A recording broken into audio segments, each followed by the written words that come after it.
অৰুণাচল দখল কৰিলে চীনে, বিশ্বগুৰু নিশ্চুপ, দেশৰ জনতাক নিদিয়ে খবৰ।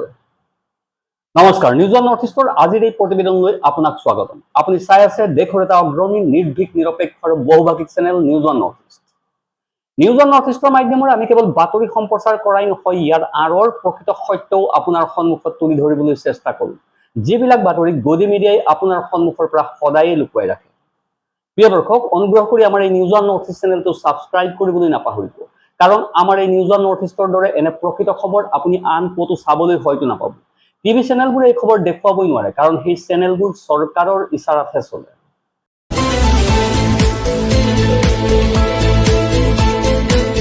প্ৰিয় দৰ্শক, অৰুণাচল প্ৰদেশত বসবাস কৰা ভাৰতৰ এজন সাধাৰণ নাগৰিকে যোৱা মাহত জিলা উপায়ুক্তলৈ এখন বিস্তৃত স্মাৰক পত্ৰ প্ৰেৰণ কৰিছিল।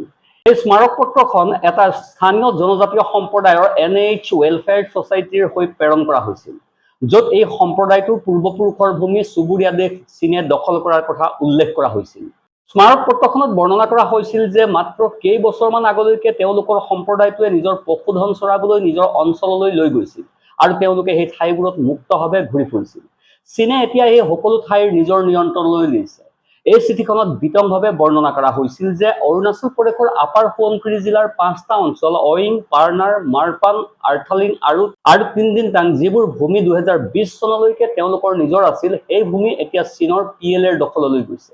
চীনে তাত পথ নিৰ্মাণ কৰিছে, তাত সামৰিক শিবিৰ স্থাপন কৰিছে আৰু বাংকাৰ পৰ্যন্ত নিৰ্মাণ কৰিছে। অসামৰিক বাসগৃহ নিৰ্মাণ কৰা হৈছে। এজন ইণ্ডিপেণ্ডেণ্ট এনালাইচিষ্টে ছেটেলাইটেৰে সংগ্ৰহ কৰা ফটোৰ সহায়ত এই দাবীসমূহৰ সত্যাসত্য প্ৰতিষ্ঠা কৰাৰ চেষ্টা কৰিছিল। প্ৰিয় দৰ্শক, এই ছেটেলাইটেৰে সংগ্ৰহ কৰা ফটোসমূহ আপোনাৰ স্ক্ৰীণত মই দেখুৱাই আছো, আপুনি নিজেই চাওক।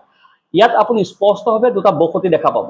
সকলো বস্তু স্পষ্টভাৱে দেখা গৈছে: helipad, solar panel, cement mixing machine ইত্যাদি। দেশত যদি বিজেপিৰ বাহিৰে আন কোনো দলৰ চৰকাৰ ক্ষমতাত থাকিলহেঁতেন, তেন্তে এই খবৰে এক বৃহৎ হুলস্থুলৰ সৃষ্টি কৰিলহেঁতেন। বিৰোধী ৰাজপথলৈ ওলাই আহিলহেঁতেন। RSSে সীমান্তৰ দিশে নিজৰ বাহিনী পঠিয়াই দিলেহেঁতেন। চীন বৰ্জনৰ শ্লোগান প্ৰতিটো ঘৰতে প্ৰতিধ্বনিত হ'লহেঁতেন আৰু হয়তো সেনাবাহিনীকো এই অঞ্চলত সামৰিক অনুশীলন আৰু মোতায়েন বৃদ্ধি কৰিবলৈ নিৰ্দেশ দিয়া হ'লহেঁতেন। ৰাষ্ট্ৰীয় নিৰাপত্তাৰ কথা মনত ৰাখি আমি এই বিষয়ত কেইদিনমান মন্তব্য কৰাৰ পৰা বিৰত আছিলোঁ। কিন্তু এতিয়া 15 দিন পাৰ হৈ গ'ল। আমি লক্ষ্য কৰিলোঁ যে চৰকাৰৰ ফালৰ পৰা বিষয়টো এৰাই চলা আৰু অস্বীকাৰ কৰাৰ বাহিৰে আন কোনো পদক্ষেপ দেখা পোৱা যোৱা নাই। চৰকাৰে এই বিষয়টো এটা উপহাসৰ বিষয় কৰি তুলিছে। অৰুণাচলত চীনৰ অনুপ্ৰৱেশৰ খবৰ অহাৰ লগে লগে চৰকাৰে পুনৰ সেই পুৰণি ৰেকৰ্ড বজাবলৈ আৰম্ভ কৰিলে। वहां कोई हमारी सीमा में घुस आया है, न ही कोई घुसा हुआ है, न ही हमारी कोई पोस्ट किसी दूसरे के कब्जे में है। কিন্তু যোৱা 2 সপ্তাহ ধৰি চৰকাৰৰ বক্তব্য এইটোৱেই যে অৰুণাচলত চীনৰ অনুপ্ৰৱেশৰ খবৰ পূৰ্বৰ দৰে ভুল আৰু ভিত্তিহীন। আৰু কিৰেণ ৰিজিজুৱে স্পষ্ট কৰি দিলে যে নাই, ইয়াক অনুপ্ৰৱেশ বুলি ক'ব নোৱাৰি। কেৱল এইটো যে দুয়োখন দেশৰ মাজৰ সীমান্তক লৈ কিছু বিভ্ৰান্তি আছে। দুয়োফালৰ পৰাই সীমা অতিক্ৰমৰ ঘটনা ঘটে। অনুপ্ৰৱেশ সীমা অতিক্ৰম সঁচাকৈয়ে এক অদ্ভুত ব্যাখ্যা।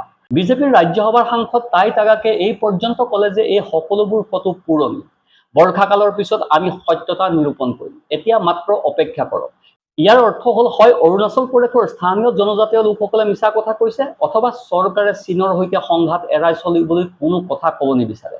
আনকি ধীৰে ধীৰে ভাৰতৰ ভূখণ্ড চীনক গতাইও দিছে। NH জনজাতিয়ে কিয় মিছা কথা ক'ব? ইয়াৰ আঁৰত তেওঁলোকৰ উদ্দেশ্য কি আমি নাজানো। কিন্তু চৰকাৰৰ কাম কাজৰ পদ্ধতি আৰু কাৰ্যপ্ৰণালীৰ সৈতে আমি এতিয়া ভালদৰে পৰিচিত হৈ পৰিছোঁ। আজিৰ দিনত চীনক সন্তুষ্ট কৰিবলৈ ভাৰতে যিকোনো কাম কৰিব পাৰে। যোৱা 12 বছৰ প্ৰতিটো সময়তে আমি ইয়াৰ প্ৰমাণ দেখিছোঁ। সেইবাবে আজি নিউজ অন নৰ্থ ইষ্টৰ এই খণ্ডত আমি এই বিষয়টো বিস্তৃতভাৱে বুজিবলৈ চেষ্টা কৰিম। অৰুণাচল প্ৰদেশত চীনৰ এই নতুন অনুপ্ৰৱেশ কি এক নীৰৱ আক্ৰমণ, নে কেৱল এক সাধাৰণ সীমা অতিক্ৰম? প্ৰমাণ থকাৰ পাছতো মোদী চৰকাৰে স্থানীয় জনজাতিসকলৰ দাবী কিয় অস্বীকাৰ কৰিছে? চীনে এটাৰ পাছত এটাকৈ আমাৰ ভূখণ্ড কিয় দখল কৰি আছে, অথচ আমি ইয়াৰ বিৰুদ্ধে একো কৰিব পৰা নাই কিয়? চীনৰ প্ৰতি কঠোৰ স্থিতি গ্ৰহণ কৰাৰ পৰিৱৰ্তে এইখন চৰকাৰে কিয় চীনৰ সন্মুখত কথা পাতিবলৈও বাৰে বাৰে শিৰ নত কৰে? আৰু এই সকলোবোৰৰ পাছতো আমি কিয় চীনৰ বিৰুদ্ধে কোনো শক্তিশালী পদক্ষেপ ল'ব পৰা নাই? যেন আমাৰ হাত ভৰি বান্ধি থোৱা হৈছে। ভাৰতত এক সম্পূৰ্ণ চোৰাংচোৱা ব্যৱস্থাই কাম কৰে।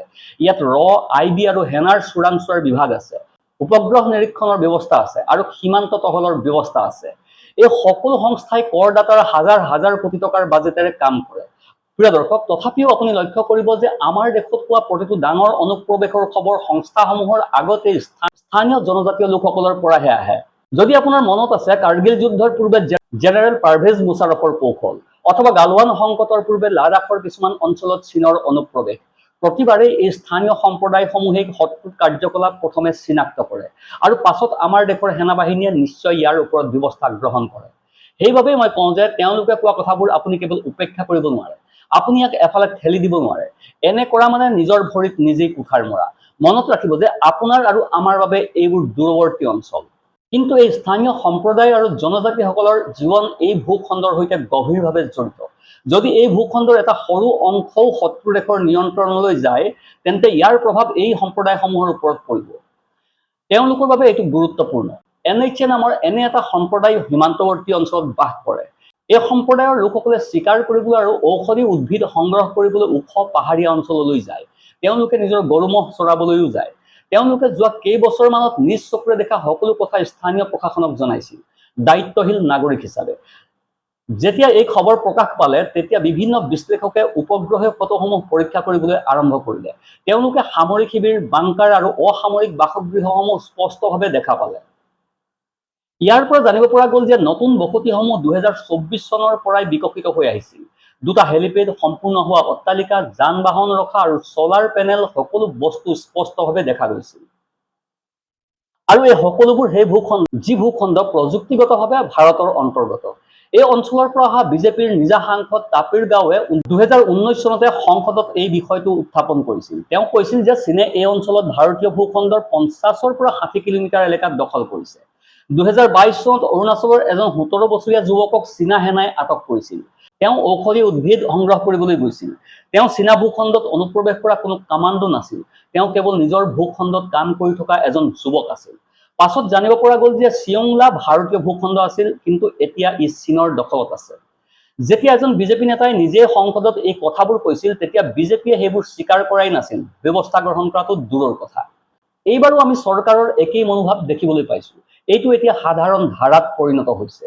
যেতিয়া চীন সম্পৰ্কীয় কোনো অস্বস্তিকৰ প্ৰশ্ন বা সত্য পোহৰলৈ আহে, তেতিয়াই প্ৰথম প্ৰতিক্ৰিয়া হয় অস্বীকাৰ কৰা। নাই, এইটো কেৱল বেলেগ বেলেগ ধাৰণাৰ বিষয়। সেইবোৰ পুৰণি ফটো। সীমান্ত নিৰ্ধাৰিত হোৱা নাই, কোনো ভিত্তি নাই। চৰকাৰে যিমানে এই বিষয়বোৰ অস্বীকাৰ নকৰক কিয়, চীনে ভাৰতৰ বিৰুদ্ধে নিজৰ দীঘলীয়া কৌশল অব্যাহত ৰাখিছে। দেশৰ জনসাধাৰণে এই খেলখন বুজি লোৱাটো আৰু চৰকাৰক আগন্তুক বছৰসমূহৰ বাবে প্ৰস্তুত থাকিবলৈ কোৱাটো ভাল হ'ব, কাৰণ চীন পিছুৱাই যাবলৈ সাজু নহয়। চীনে অৰুণাচল প্ৰদেশক দক্ষিণ তিব্বত বা জাংনান বুলি উল্লেখ কৰে। চীনে সমগ্ৰ ৰাজ্যখনৰ 80,000 বৰ্গ কিলোমিটাৰতকৈ অধিক অঞ্চল নিজৰ ভূখণ্ড বুলি দাবী কৰে। First of all, Jiangnan is China's territory. China never acknowledges the so-called Arunachal Pradesh illegally set up by India. দৰ্শক, মনত ৰাখিব, এই ব্যক্তি কোনো সৰু সুৰা নেতা নহয়। তেওঁ চীনৰ বৈদেশিক মন্ত্ৰালয়ৰ চৰকাৰী মুখপাত্ৰ। কিন্তু এইটো কোনো নতুন দাবী নহয়, এইটো কেইবা দশক পুৰণি দাবী। কিন্তু এই দাবী কাৰ্যকৰী কৰা পদ্ধতিসমূহ এতিয়া নতুন আৰু অধিক আক্ৰমণাত্মক হৈ পৰিছে। প্ৰথম পদ্ধতিটো হৈছে নাম সলনি কৰা। 2017 চনত চীনে অৰুণাচল প্ৰদেশৰ 6টা অঞ্চলৰ নাম সলনি কৰিছিল। 2021 চনত আৰু 15টা অঞ্চলৰ নাম সলনি কৰা হৈছিল, আৰু 2023 চনত আৰু 11টা অঞ্চলৰ নাম সলনি কৰা হৈছিল। চীনৰ চৰকাৰী মানচিত্ৰত থকা চৰকাৰী নামসমূহ ষ্টেণ্ডাৰ্ড গেজেটিয়াৰৰ জৰিয়তে সলনি কৰা হৈছে, যিটো উল্লেখযোগ্যভাৱে সমগ্ৰ বিশ্বলৈ প্ৰেৰণ কৰা হয়। ভাৰতে অৰুণাচলৰ যি ঠাইক টাৱাং বুলি কয়, চীনে সেই ঠাইৰ বাবে নিজৰ নাম নিৰ্ধাৰণ কৰিছে। ইয়াক মানচিত্ৰীয় আগ্ৰাসন, কাৰ্টোগ্ৰাফিক এগ্ৰেছন বুলি কোৱা হয়। মানচিত্ৰৰ জৰিয়তে আগ্ৰাসন প্ৰদৰ্শন কৰা আৰু নিয়ন্ত্ৰণৰ দাবী কৰা। দ্বিতীয় পদ্ধতি হৈছে গাঁও। 2017 চনত তিব্বত স্বায়ত্তশাসিত অঞ্চলে ঘোষণা কৰিছিল যে তেওঁলোকে সীমান্তৰ কাষত বৃহৎ সংখ্যক গাঁও স্থাপন কৰিব। 2018 চনৰ পৰা 2022 চনৰ ভিতৰত 600ৰো অধিক গাঁও স্থাপন কৰা হৈছিল। Centre for strategic and international ষ্টাডিজৰ এক বিশ্লেষণত কোৱা হৈছে যে এইবোৰ সাধাৰণ চীনা গাঁও নহয়। আমি যিদৰে ভাবোঁ, এইবোৰ পূব লাডাখৰ পৰা অৰুণাচল প্ৰদেশলৈকে প্ৰতিৰক্ষা গাঁও আছিল। এইটো এটা দীঘলীয়া খেলৰ এটা সৰু অংশ। বিবদমান ভূখণ্ডত এনে প্ৰতিৰক্ষা গাঁও স্থাপন কৰাৰ কৌশল এটা সৰু অংশ। উদ্দেশ্য হৈছে এই গাঁওসমূহ দেখাত অসামৰিক ধৰণৰ হ'লেও ইহঁতে দ্বৈত উদ্দেশ্য পূৰণ কৰে। এইবোৰ দেখাত অসামৰিক, কিন্তু সামৰিক উদ্দেশ্যত ব্যৱহাৰ কৰা হয়। এইবোৰ পথৰ সৈতে সংযুক্ত। ইয়াত হেলিপেড আছে, ইয়াত এটা সুসংগঠিত যোগান ব্যৱস্থা আছে। অৰ্থাৎ কেতিয়াবা সেনাৰ প্ৰয়োজন হ'লে এইবোৰ কেন্দ্ৰীয় স্থান হিচাপে ব্যৱহাৰ কৰিব পৰা যাব। সকলো যোগান ইয়াৰ পৰাই প্ৰৱাহিত হ'ব। তৃতীয় পদ্ধতিটো হৈছে আন্তঃগাঁথনি। 2017 চনৰ পৰা তিব্বত আৰু ছিনজিয়াঙৰ 37টা বিমানবন্দৰ আৰু হেলিপেড উন্নীত কৰাৰ কাম আৰম্ভ কৰা হৈছিল। এই কাম ভাৰতৰ সীমান্তৰ ওচৰত সম্পন্ন কৰা হৈছে। চীনা বায়ুসেনাৰ বাবে সীমান্ত অঞ্চলত আকাশীয় আধিপত্য স্থাপন কৰিবলৈ এই নতুন কেন্দ্ৰসমূহ নিৰ্মাণ কৰা হৈছে। চতুৰ্থ পদ্ধতিটো, যিটো আটাইতকৈ বিপদজনক, সেয়া হৈছে চালামী স্লাইচিং। ইয়াৰ অধীনত চীনা সেনাই আমাৰ ভূমি অলপ অলপকৈ দখল কৰি থাকে, এবাৰতে নহয়, লাহে লাহে, যাতে বেছি হুলস্থুল নহয় আৰু কামো ধীৰে ধীৰে আগবঢ়াই নিয়া হয়। চীনৰ যথেষ্ট ধৈৰ্য আছে। গতিকে এখন চৰণীয়া ভূখণ্ডৰ এটা অংশ লওক, তাত এটা শিবিৰ স্থাপন কৰক, এটা পথ নিৰ্মাণ আৰম্ভ কৰক, আৰু কোনোবাই প্ৰশ্ন কৰাৰ আগতে, আৰু যদি কৰে তেন্তে আমাৰ মাজত ধাৰণাৰ পাৰ্থক্য আছে। আমি বিশ্বাস কৰিছিলো যে এই ভূখণ্ড আমাৰ, সেইবাবে আমি ইয়াত কাম কৰি আছিলো। আনফালে কোনোবাই প্ৰতিক্ৰিয়া প্ৰকাশ কৰাৰ আগতেই আপুনি তাত আপোনাৰ প্ৰতিৰক্ষা ব্যৱস্থা এনেদৰে শক্তিশালী কৰি তুলিলে যে পাছত কোনো পদক্ষেপ লোৱা সম্ভৱেই নহয়। সীমাৰেখা ধীৰে ধীৰে সলনি হৈ থাকে। গতিকে আমি কি অতিৰঞ্জিতভাৱে চিন্তা কৰি আছো নেকি? চীনৰ এনে কোনো পৰিকল্পনা নাই? আমি চীনক অত্যাধিক গুৰুত্ব দি আছো নেকি? প্ৰিয় দৰ্শক, অৰুণাচল প্ৰদেশৰ বিষয়টো এৰি দিয়ক, দ্বিতীয়টো উদাহৰণ চাওক, কাৰণ এইটো এটা চিষ্টেম। লাডাখতো আমি ইতিমধ্যে এই সকলোবোৰ দেখিছো। 2020 চনৰ মে' মাহত PLA পাংগছৰ ওচৰত ভাৰতীয় সীমাৰ ভিতৰত অনুপ্ৰৱেশ কৰিছিল আৰু গাৰৱান উপত্যকাত নিৰ্মাণ কাৰ্য আৰম্ভ কৰিছিল। চীনা সেনাই সেই অঞ্চলত প্ৰৱেশ কৰিছিল, যিটো অঞ্চল ভাৰতে পূৰ্বতে নিয়ন্ত্ৰণ কৰিছিল আৰু য'ত টহল দিছিল। 2020 চনৰ জুন মাহত গাৰৱান উপত্যকাত ভাৰত আৰু চীনৰ মাজত এক ভয়ংকৰ সংঘৰ্ষও সংঘটিত হৈছিল। 20 জন ভাৰতীয় জোৱান শ্বহীদ হৈছিল। আজিলৈকে চীনে তেওঁলোকৰ কিমানজন সেনা নিহত হৈছিল সেই কথা প্ৰকাশ কৰা নাই। কিন্তু এইটো সত্য যে 1962 চনৰ পাছত এই ঘটনাই ভাৰত-চীন সম্পৰ্কৰ আটাইতকৈ নিম্ন পৰ্যায়ৰ সৃষ্টি কৰিছিল। কিন্তু সেই সময়তো চৰকাৰৰ মনোভাৱ আছিল অস্বীকাৰ কৰা। কোনোৱে আমাৰ ভূখণ্ডত অনুপ্ৰৱেশ কৰা নাই আৰু বৰ্তমানো তাত কোনো লোক উপস্থিত হোৱা নাই। তাৰ পাছত কেইবছৰমান ধৰি সেনা আঁতৰোৱাৰ বিষয়ত আলোচনা চলি থাকিল। অৱশেষত 2024 চনৰ অক্টোবৰ মাহত গাৰৱানৰ ওচৰত টহল ব্যৱস্থাৰ ওপৰত এক চুক্তি সম্পন্ন হ'ল আৰু ভাৰতে ইয়াক কূটনৈতিক সফলতা হিচাপে ঘোষণা কৰাৰ চেষ্টা কৰিলে। কিন্তু চীন সঁচাকৈয়ে পিছুৱাই গ'ল নে? নহয়, আচলতে তাত ৱাফাৰ জনৰ সৃষ্টি কৰা হৈছিল।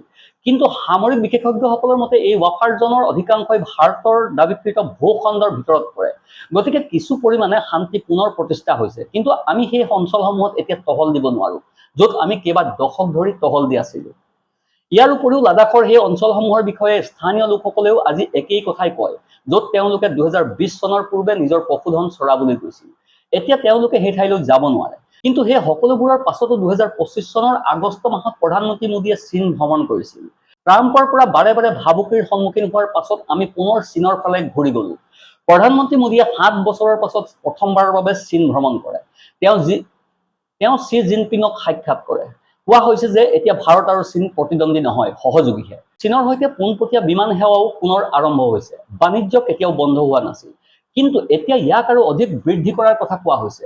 $100 বিলিয়ন ঘাটি থকাৰ পাছতো এতিয়া চীনক ভাৰতীয় বজাৰত আৰু অধিক প্ৰৱেশাধিকাৰ দিয়াৰ কথা আলোচনা কৰা হৈছে। লাডাখৰ বিষয়টো পাছ পেলাই আগবাঢ়ি যোৱাৰ চেষ্টা কৰা হৈছে, এই আশা কৰি যে চীনে পুনৰ কোনো অসৎ আচৰণ নকৰিব, পাছফালৰ পৰা চুৰি নামাৰিব। চীনে 70 বছৰ ধৰি আমাৰ পিঠিত চুৰি মাৰি আহিছে আৰু এতিয়া অধিক আত্মবিশ্বাসৰ সৈতে সেই কাম কৰিব। ইয়াৰ কাৰণ হৈছে অৰ্থনীতি। 2024-25 চনত ভাৰত আৰু চীনৰ দ্বিপাক্ষিক বাণিজ্য $127 বিলিয়ন আছিল। কিন্তু চীনৰ সৈতে ভাৰতৰ বাণিজ্য ঘাটি $99 বিলিয়নতকৈও অধিক আছিল। সহজ ভাষাত ক'বলৈ গ'লে ভাৰতে চীনৰ পৰা $113-114 বিলিয়ন সামগ্ৰী ক্ৰয় কৰিছিল। আৰু যিহেতু চীনে ভাৰতৰ পৰা মাত্ৰ $14 বিলিয়ন সামগ্ৰী আমদানি কৰিছিল, পাৰ্থক্য প্ৰায় $100 বিলিয়ন। আমাৰ দেশৰ পৰা ইমান বৃহৎ পৰিমাণৰ ধন বাহিৰলৈ যায় আৰু চীনে সেই ধন লাভ কৰে। আৰু এই একেই চীনে পাকিস্তানক সামৰিক সহায় আগবঢ়াইছিল। তেওঁলোকে জেট-10 যুঁজাৰু বিমান আৰু বায়ু প্ৰতিৰক্ষা ক্ষেপণাস্ত্ৰ আৰু বাস্তৱ সময়ৰ উপগ্ৰহ তথ্য প্ৰদান কৰিছিল, যিবোৰ পাকিস্তানে ভাৰতৰ বিৰুদ্ধে অপাৰেচন সিন্দুৰত ব্যৱহাৰ কৰিছিল। এই একেই চীন যিয়ে প্ৰতিটো আন্তঃৰাষ্ট্ৰীয় মঞ্চত ভাৰতৰ বিৰুদ্ধে পাকিস্তানৰ পক্ষত থিয় দিয়ে। আৰু আমি প্ৰতি বছৰে সেই চীনৰ পৰা $113 বিলিয়ন সামগ্ৰী ক্ৰয় কৰোঁ। কিন্তু কেৱল দেখুৱাবলৈ 2020 চনৰ পাছতে ভাৰতে 300টা চীনা এপ নিষিদ্ধ কৰিছিল। টিকটক নিষিদ্ধ কৰা হৈছিল। চীনা বিনিয়োগৰ নিয়ম কঠোৰ কৰা হৈছিল। এই সকলোবোৰক এক কৌশল হিচাপে উপস্থাপন কৰাৰ চেষ্টা কৰা হৈছিল, যেন চীনক আমি শিক্ষা দিলো। এতিয়া আমি চীনৰ $1 বিলিয়ন ক্ষতি কৰিম। কিন্তু বাস্তৱত তেনে একো নহল। মূল আমদানি বন্ধ নহল। আচলতে গাৰৱান ঘটনাৰ পিছৰে পৰা চীনৰ পৰা আমাৰ আমদানি দ্ৰুতগতিত বৃদ্ধি পাইছে আৰু ই অভিলেখ পৰ্যায়ত উপনীত হৈছে। তেন্তে যি দেশে আমাক অপমান কৰাৰ কোনো সুযোগ এৰি নিদিয়ে সেই দেশৰ সৈতে আমি কিয় বাণিজ্য বৃদ্ধি কৰি থাকো? যদি আমি পুনৰ কাইলৈ চীনৰ পৰা সহযোগিতা উঠাই লওঁ তেন্তে তেওঁলোকে পুনৰ আমাৰ পিঠিত চুৰি মাৰিব। অৰুণাচলৰ লোকসকলৰ সৈতে চীনে কেনে ব্যৱহাৰ কৰে সেয়া কোনো গোপন কথা নহয়। যদি আপুনি এই বিষয়ে অৱগত নহয় তেন্তে জানি লওক যে চীনে অৰুণাচলৰ লোকসকলে ধাৰণ কৰা ভাৰতীয় পাছপৰ্টকো স্বীকৃতি নিদিয়ে। অৰুণাচলৰ বাসিন্দাসকলে চীনা ভিছা লাভ নকৰে কাৰণ চীনে এই ভূখণ্ডক নিজৰ বুলি দাবী কৰে। এজন ভাৰতীয় নাগৰিকে নিজৰ দেশৰ এখন ৰাজ্যৰ পৰা ভাৰতীয় পাছপৰ্ট ব্যৱহাৰ কৰি চীনলৈ যাত্ৰা কৰিব নোৱাৰে। যোৱা বছৰে অৰুণাচলৰ এগৰাকী মহিলাক জিএছ কেৱল চীনৰ মাজেৰে পাৰ হৈ গৈছিল আৰু চীন ভ্ৰমণ কৰিবলৈ যোৱা নাছিল। চাংহাই বিমানবন্দৰত আটক কৰি 18 ঘণ্টা ধৰি হাইৰাণ কৰা হৈছিল। তেতিয়া প্ৰশ্ন কৰা হৈছিল আপুনি এনে কিয় কৰিলে?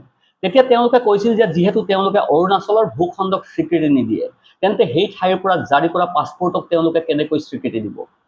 চীনে এইদৰে আমাক অপমান কৰি আহিছে।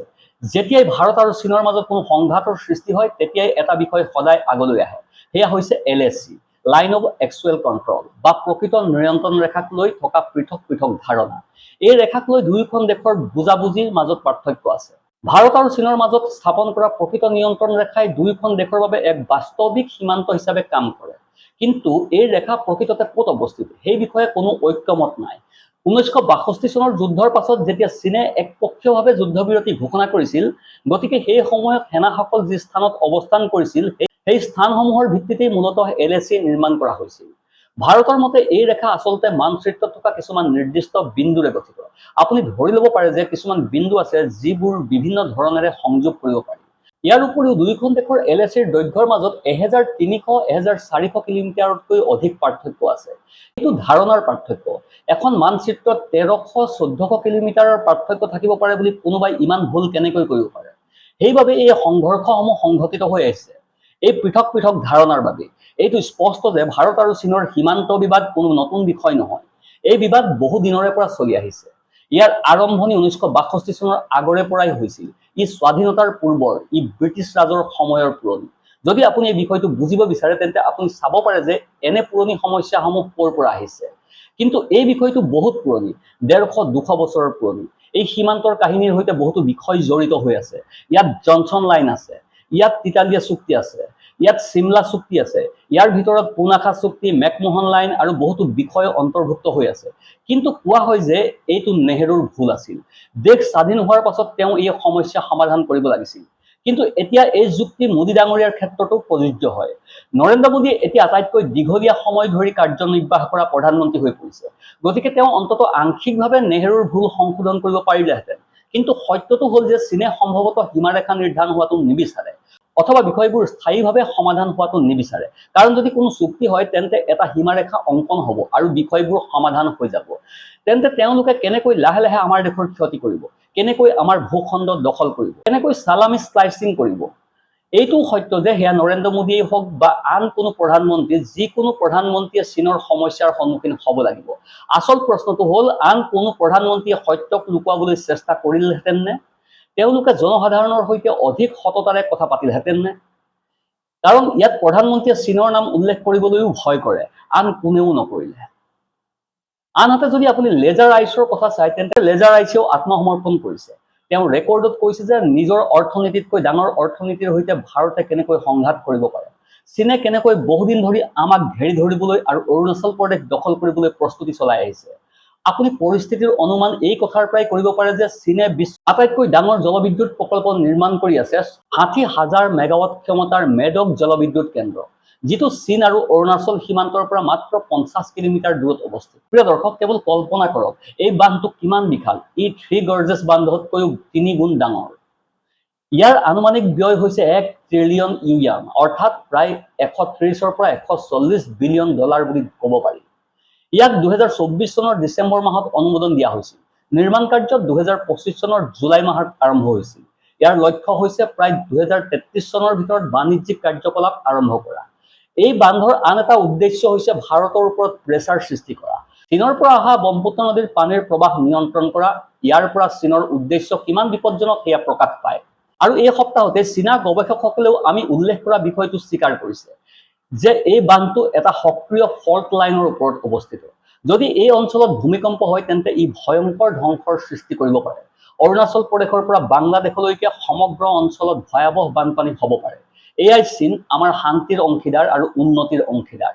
এয়াই হৈছে চীনৰ প্ৰকৃত বাস্তৱতা। আৰু চীন চৰকাৰে জানে, তেওঁলোক আত্মবিশ্বাসী যে ভাৰতে চীনৰ বিৰুদ্ধে আক্ৰমণাত্মক স্থিতি গ্ৰহণ নকৰে। ভাৰতৰ সৈতে চীনৰ ৩৫০০ কিলোমিটাৰ দীঘল সীমান্ত আছে, যাৰ অধিকাংশই ভালদৰে নিৰ্ধাৰিত নহয়। ইয়াত দুৰ্গম পাহাৰ আৰু প্ৰতিকূল ভূ প্ৰকৃতি আছে। আমাৰ সমগ্ৰ সীমান্ত একেলগে টহল দিয়াৰ ক্ষমতা নাই। চীনে এই পৰিস্থিতিৰ সুযোগ গ্ৰহণ কৰিছে। ই ধীৰে ধীৰে আমাৰ ভূখণ্ডলৈ আগবাঢ়ি আহিছে। যেতিয়া আমি লক্ষ্য নকৰোঁ, যেতিয়া আমি আন কিবা বিষয়ত ব্যস্ত থাকোঁ। গতিকে এই সকলোবোৰৰ বিষয়ে আমি কি কৰিব পাৰোঁ? প্ৰথমে আমি এই ড্ৰেগনৰ ভাবুকি বুজিব লাগিব। আমি ইয়াত স্বীকাৰ কৰিব লাগিব আৰু কামত লাগিব। বিদেশত ভুৱা বঁটা সংগ্ৰহ কৰাৰ প্ৰথা বন্ধ কৰিব লাগিব। আমাৰ প্ৰধানমন্ত্ৰীয়ে যোৱা 2 মাহৰ ভিতৰত 30 দিন বিদেশ ভ্ৰমণত কটাইছে। অৰ্থনীতিৰ ওপৰত গুৰুত্ব দিব লাগিব। কিয় বিনিয়োগকাৰী আৰু নাগৰিক দুয়োটাই ভাৰত এৰি যাব বিচাৰে, সেইটো নিৰ্ধাৰণ কৰিব লাগিব। আমি বনাম তেওঁলোকৰ ৰাজনীতি আৰু সামাজিক স্তৰ বিন্যাসৰ মাজত আবদ্ধ হৈ আছো। সেই ক্ষেত্ৰত আমেৰিকাক অতিক্ৰম কৰাৰ প্ৰস্তুতি চলাই আছে। সেয়া পুনৰ ব্যৱহাৰযোগ্য ৰকেট হওক, ছেমিকণ্ডাক্টৰ প্ৰযুক্তি হওক, চিপ হওক অথবা ML AI হওক। চীনে প্ৰতিটো ক্ষেত্ৰতে আমেৰিকাক পাছ পেলাবলৈ চেষ্টা কৰি আছে। ভাৰত এই প্ৰতিযোগিতাতো নাই। প্ৰতিৰক্ষাৰ কথা ক'বলৈ গ'লে আমাৰ ৫ম প্ৰজন্মৰ যুঁজাৰু বিমান পাবলৈ এতিয়াও 10 বছৰ লাগিব। আৰু আনফালে চীনে 6ষ্ঠ প্ৰজন্মৰ যুঁজাৰু বিমানৰ ওপৰত কাম কৰি আছে। ই ইতিমধ্যে প্ৰটোটাইপ উৰুৱাই আছে। বহুতো সতৰ্ক সংকেত আছে। যিসকলৰ চকু আছে তেওঁলোকে এইবোৰ দেখা পাব পাৰে। এই সম্পূৰ্ণ বিষয়টোক লৈ আপোনাৰ মতামত কি? আমাক কমেন্ট সেকশনত নিশ্চয় জনাব। খবৰটো ভাল লাগিলে ভিডিঅ'টো লাইক কৰক, শ্বেয়াৰ কৰক আৰু চেনেলটো ছাবস্ক্ৰাইব কৰিবলৈ একেবাৰে নাপাহৰিব। Bureau report, news on North east.